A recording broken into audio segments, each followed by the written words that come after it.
Ramzan food items, recipes की advance preparation और बेहतरीन आइडियाज़।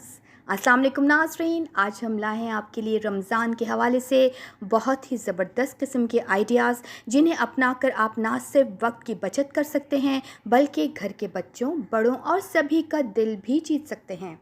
सिर्फ यही नहीं, बल्कि अगर आपके घर में अचानक मेहमान आ जाएं तो आप टेंशन का शिकार होने से भी बच जाएंगे। जी नाजरीन, आज हम बताएंगे आपको कुछ ऐसे फूड आइटम्स जिन्हें आप वक्त से पहले ही तैयार करके महफूज करके रख सकते हैं और पूरा रमज़ान इस्तेमाल में ला सकते हैं। ये तमाम आइटम्स इन ख़वातीन के लिए बहुत ही ज़बरदस्त हैं जो या तो वर्किंग लेडीज़ हैं या इनकी मसरूफ़ियत बहुत ज़्यादा है, और ऐसे लोग जिनके घर में अचानक या बर वक्त मेहमानों की आमद होती रहती है। ऐसी सूरत हाल में ख़वातीन सुबह से लेकर शाम तक किचन के कामों में मसरूफ़ हो जाती हैं, और इस तरह रमज़ान के बारबरकत महीने में वो इबादतों का ख़ास एहतमाम भी नहीं कर सकती। जी नाज़रीन, सिर्फ किचन में तो ही टाइम नहीं गुजारना बल्कि रमज़ान का एहतमाम इबादत से भी करना है। तो आइए नाज़रीन, बिना वक्त ज़ाय के चलते हैं आज की वीडियो की जानिब। पहला फूड आइटम बच्चों और बड़ों सब का पसंदीदा है, यानी समोसे। वो समोसे आलू के समोसे भी हो सकते हैं, चिकन समोसे भी हो सकते हैं और चीज़ समोसे भी, जिन्हें बनाकर आप फ्रीज़ करके स्टोर कर सकते हैं। अगर आपको सब्ज़ी के समोसे पसंद है तो उन्हें भी तैयार कर लें और फ्रीज़ कर दें। इसके अलावा सब्ज़ी या आलू के रोल्स वगैरह को भी ज़्यादा वक्त के लिए महफूज किया जा सकता है। दूसरा फूड आइटम है शामी कबाब। ये एक ऐसी चीज़ है जो हर कोई शौक़ से खाता है। ये काफ़ी एनर्जेटिक भी होती है। आप शामी कबाब गोश्त के भी बना के रख सकते हैं और चिकन के भी।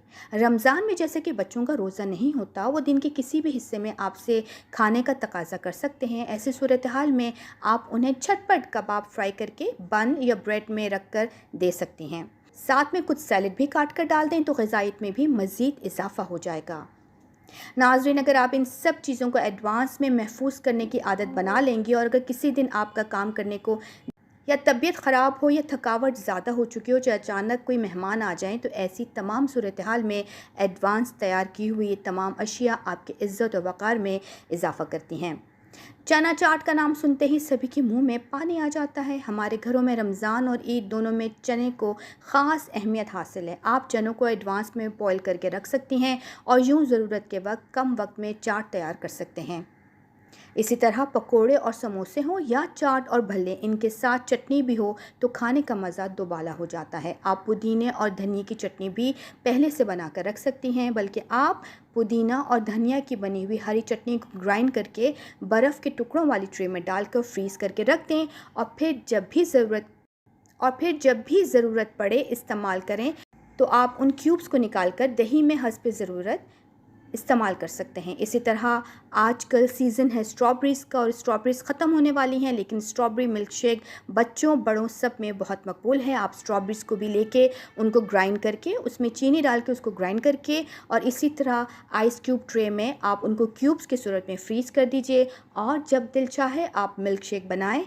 दूध में आइस क्यूब के जो स्ट्रॉबेरी मिल्क शेक बनाने के लिए आप स्ट्रॉबेरीज़ को जो क्यूब्स में आपने फ्रीज़ की हुई हैं उनको निकालें और उनको ब्लेंड कीजिए, और फ्रेश स्ट्रॉबेरी मिल्क शेक आपका तैयार है। इसी तरह ये चीज़ें फ्रीज़ करने से वो बिल्कुल ताज़ा भी रहेंगी और उनकी खुशबू भी बरकरार रहेगी।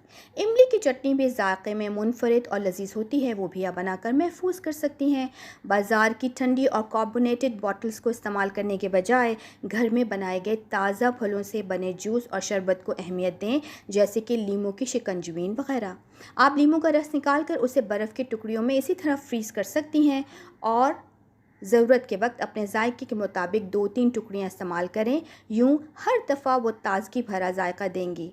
आपको पता है कि हमारा ये ट्रेडिशन है कि रमज़ान में हमारे यहाँ लाल शरबत ज़रूर इस्तेमाल होता है। तो लाल शरबत वैसे तो बच्चों को पसंद नहीं आता, लेकिन अगर उसी लाल शरबत में आप लेमन का इजाफ़ा करेंगे, लेमन का रस डाल देंगे, तो उससे जायका बहुत मज़ेदार हो जाता है। तो इसी तरह जो लेमन के क्यूब्स बन गए हैं उनको आप आराम से अपने लाल शरबत में मिलाएं और जायका मुनफरिद बनाएं।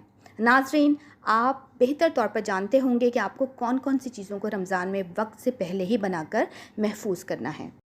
अगर आपको इनमें से किसी भी चीज़ की मज़ेदार और झटपट रेसिपी जाननी हो या महफूज करने का मुकम्मल तरीक़ाकार जानना हो तो कमेंट बॉक्स में कमेंट करें। हम इंशाल्लाह जल्द ही आपको इसका जवाब देंगे। उम्मीद है हमारी वीडियो पसंद आई होगी, उसे लाइक करें और दोस्तों के साथ शेयर भी करें।